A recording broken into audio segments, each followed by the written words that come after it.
Саламатсыздарбы, урматтуу китеп сүйүүчүлөр. 12 декабрь Улуттук адабият күнүнө карата биз Мерско менен бирге окуйбуз жана өнүгөбүз аттуу аралыктан окуу фестивалынын алкагында Жалал Абад областынын Каракөл шаарындагы номер 3 Фрунзе атындагы жалпы билим берүү орто мектебинин окуу эстафетасын баштоо максатында мен сиздерге Сулайман Рыспаевдин Абыл Унутчактын күлкүлүү окуялары китебинен Эненин сүтү дүкөндө сатылбайт аттуу аңгемесин окуп берем.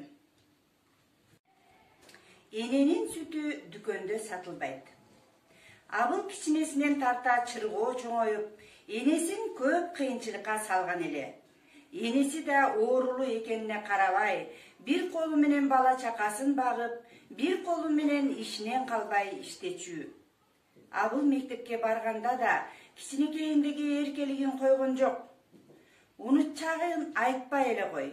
Абыл улам убадаларын берип, бирок аткарбагандыктан Убадакөй Абыл деп да аталды. Ал эми унутчагынын айынан Унутчак Абыл деген аты мектептеги курбулары түгүл, кошунак колоңдогу балдардын баарына жайылды. Ошондо кейиген апасы: балам, сен качан адам болуп, эне сүтүн актаар экенсиң" деп көп айтчу болду. "О апа, түк кейбеңиз. Мен чоңойгондо чоң бай болом да, сиздин эмчек сүтүңүздү сөзсүз актайм" деп эрдемсип калат. Энеси да баласынын бул сөзүнө сүйүнүп калат. Абыл тилегине жетип, чоңоёрунго чоңоёр, бирок өз эмгеги менен эне сүтүн актаар бекен. "Мына эми апа, сиздин эмчек сүтүңүздү жакында актайм" деди бир күнү оюн чынга салып. Абыл чын эле энемдин сүтүн кантип актасам болот деп көп ойлонду. Күндөрдүн биринде "апа" деген үн эшиктен угулду. Бул Абылдын үнү болчу. Ал негедир бир оор нерсени көтөрүп алгандай, сүйлөгөн сөзү да кыйналып чыгып жаткандай. "Эмне болду?" деп апасы тынчсыздана эшикке баш бакты. Абыл эшик ачып 10 литрдик чоң идишке куюлган нерсени апасынын алдына койду. "Ой, бул эмнең балам?" деп сурады апасы. "Бул сүт. Эне сүтүмдү качан чоңоюп актайсың дей бересиз го? Мына алып келдим" деди ал олуттуу түрдө. Ал көптөн бери 1 сом, 2 сомдон чогулта берип, көп акча чогултуп алган болчу. Ошол акчага ушунча сүттү дүкөндөн сатып келип отурбайбы? Абылдын бул сөзү тамашабы, чынбы, энеси түшүнбөй отуруп калды. Десең, Абыл чоңоюп киши болуп, эне сүтүн өз эмгеги менен актайбы? Же дүкөндөн сатып келген сүт ошого татыйт деп ойлойбу? Энесинин айткан сөздөрүн эсине түк сактабайт экен. Эне сүтү дүкөндөгү сүт эмес да. Эми урматтуу угарманым, эгерде аңгемени көңүл буруп, жакшылап угуп отурган болсоңуз, сиздерге суроо. Биринчи суроо: эне сүтү дегенди кандай түшүнөсүз? Экинчи суроо: эне сүтүн кантип актоого болот?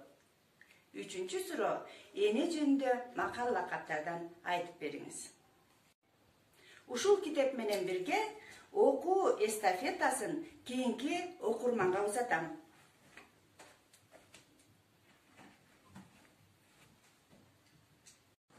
Эне сүтү дүкөндө сатылбайт деген аңгемени уктум жана биринчи суроого жооп берем. Жарык дүйнөгө келген ар бир адамзат энесинин эмчек сүтү менен азыктанат. Эне сүтүн алмаштыруучу эч нерсе жок. Эне мээрими, камкордугу, ак сүтү, аруулугу теңдешсиз. Аңгеме эненин эмгегин баалоого, барктоого тарбиялайт. Окулукту көркөм окуп бергениңизге ыраазычылык билдирем. Экинчи суроого мындайча жооп берем.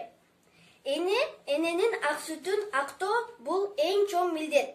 Эненин адамзатка берген 3 белеги бар. Биринчи жашоо, экинчи сүйүү, мерим, үчүнчү түшүнүү. Эненин сүтүн актоо бул эненин үмүтүн актоо.